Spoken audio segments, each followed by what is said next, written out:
ایک فرض کے بارے میں سب سے پہلے نماز کا حساب ہوگا۔ نبی کریم صلی اللہ علیہ وسلم نے فرمایا سب سے پہلے اول جس چیز کا بندہ سے قیامت میں حساب ہوگا وہ نماز ہے۔ اگر نماز ٹھیک ہوئی تو سارے اعمال ٹھیک ہوں گے، اگر نماز خراب ہوئی تو سارے اعمال خراب نکلیں گے۔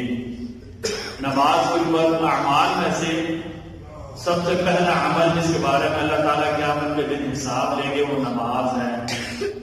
نماز ٹھیک ہوئی سارے عمل ٹھیک ہو جائیں گے۔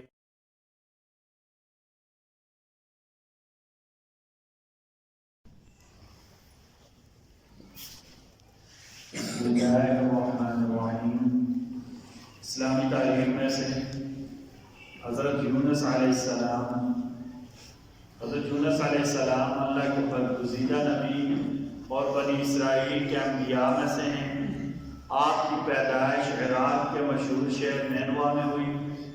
اللہ تعالیٰ نے آپ کو اسی شہر کی ہدایت کے لیے نبی بنایا تھا۔ آپ کی قوم کفر اور شرک میں مبتلا ہوئی تھی۔ آپ انہیں لمبے عرصہ تک اللہ کی عبادت کی دعوت دیتے رہے، مگر انہوں نے توحید کی دعوت کو قبول نہ کیا بلکہ شرک پر جمے رہے اور دیگر قوموں کی طرح آپ کا مذاق اڑاتے رہے۔ جب عام طور پر ایسا ہونے لگا تو یونس علیہ السلام نے ان کے لیے اللہ کے عذاب کی بددعا کی اور وہاں سے روانہ ہو گئے۔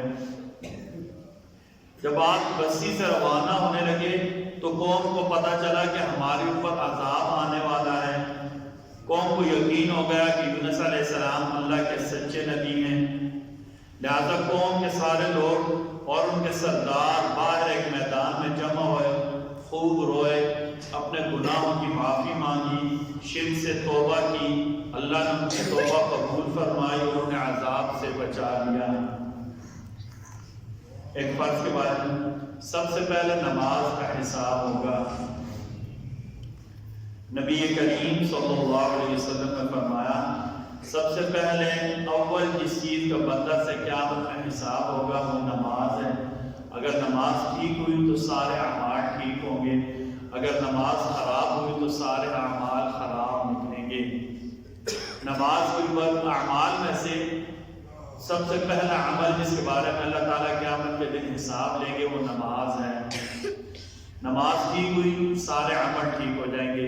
اس لیے اعمال پر انبیاء نے بھی اور انبیاء کے بعد آنے والے جتنے لوگ ہیں سارے اسی بات پر زور دیتے رہے کہ مسجد سے تعلق ہو جائے، ہم نماز پڑھنے والے بن جائیں، ہماری نماز کی درستگی ہو جائے، کیونکہ نماز کا اثر ہمارے سارے کاموں پر ہوگا، ہمارے دیگر سارے جتنے بھی امور ہیں سب کے اوپر نماز کا اثر ہوگا۔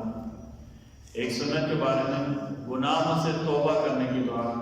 حضرت ابو موسیٰ اشعری فرماتے ہیں کہ نبی کریم صلی اللہ علیہ وسلم یوں دعا مانگا کرتے تھے، اللہم اغفر لی جدی و حزنی، اللہم اغفر لی جدی و حزنی، اللہ میرے جانے انجانے سارے گناہوں کو آپ معاف فرما دیں۔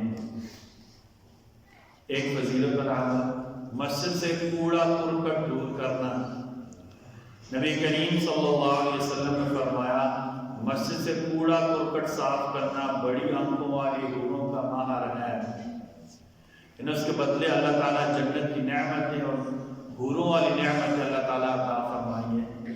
پتہ نہیں باقیوں کا کیا رواج ہے، ہمارے یہاں تو یوں ہوتا ہے کہ اکثر ہم نے باہر ٹکر بھی لگایا ہوا ہے، لوگ بڑے اہتمام کے ساتھ لفافے میں ڈال کر مسجد کی دیوار کے ساتھ باندھ رکھ جاتے ہیں، پورے اہتمام کے ساتھ گھر سے لفافے میں پیک کرتے ہیں، اوپر سے گرا لگاتے ہیں اور ایک لفافے میں پھر 2-3 اور لفافے ڈالتے ہیں، اکٹھا اٹھا کر رکھ جاتے ہیں۔ کبھی کبھی تو یوں ہوتا ہے ہماری مسجد کے بعد جو کھمبا ہے جو کنویں کے ساتھ کونا ہے وہاں رکھ جاتے ہیں، جس کی وجہ سے نالی بھی بند ہو جاتی ہے۔ ویسے جو میں گلی میں گھر ڈالوں گا نا اس کا مجھے عذاب بھی ہوگا اور قیامت کے دن مجھ سے پوچھ ہوگی، کیونکہ میں مجرم بن گیا ہوں، میں نے لوگوں کو ایذا دے دی ہے۔ وہی کیا کہ میں اپنا گھر صاف رکھوں باقی سب کو تکلیف میں ڈال دوں۔ جیسے میرے لیے اپنا گھر صاف کرنا اہم ہے، ایسے لوگوں کو بھی تکلیف سے بچانا یہ بھی لازمی اور فرض ہے۔ تو جہاں کہیں بھی ہو اپنے بچوں کو بھی ہم اپنی تربیت کریں گھر کے پاس کوڑا دان کہیں لگا ہو، گن ڈالنے والا ڈبہ لگا ہو، وہاں تک پہنچائیں۔ اب یقین مانے ہمیں کوئی برائی نہیں محسوس ہوگی، لوگ اچھا سب نہیں، ماشاءاللہ اتنا بڑا پرسنالٹی والا بندہ، اتنا اچھا بندہ اپنے گھر کا گن خود اٹھا کر وہاں تک پھینک کر آتا ہے، لوگ اچھا الفاظ سے یاد کریں گے۔ ایک گناہ کے بارے میں قرآن کو جھٹلانا، سورہ زمر آیت نمبر 32 اللہ تعالیٰ فرماتے ہیں اس شخص سے بڑا ظالم کون ہوگا جو اللہ پر جھوٹ بولے اور جب اس کے بعد سچی بات یعنی قرآن مجید آ جائے تو اس کو جھٹلائے، کیا ایسے کافروں کا ٹھکانہ جہنم میں نہیں ہوگا؟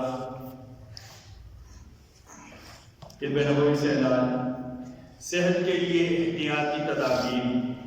حضرت عبداللہ بن عباس فرماتے ہیں کہ نبی کریم صلی اللہ علیہ وسلم کا معمول مبارک یہ تھا، آپ کھانے پینے کی چیزوں میں پھونک نہیں مارتے تھے اور نہ ہی برتن میں سانس لیتے تھے۔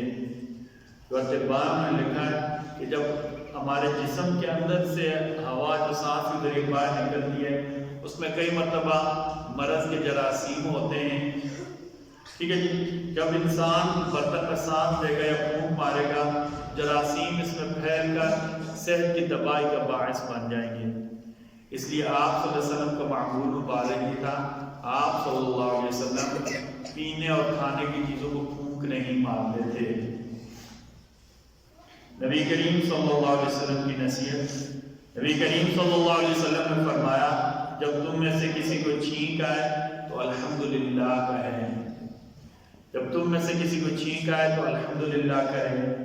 جو چھینک سننے والا ہو یعنی جو پاس بیٹھا ہو بندوں کیا کہے یرحمک اللہ، اور جب اس نے یرحمک اللہ کہہ دیا تو پہلا بندہ ان الفاظ میں جواب دے یہدیکم اللہ ویصلح بالکم، یہدیکم اللہ ویصلح بالکم۔ اللہ تعالیٰ ہم سب کو کہنے سننے سے زیادہ عمل کی توفیق عطا فرمائے۔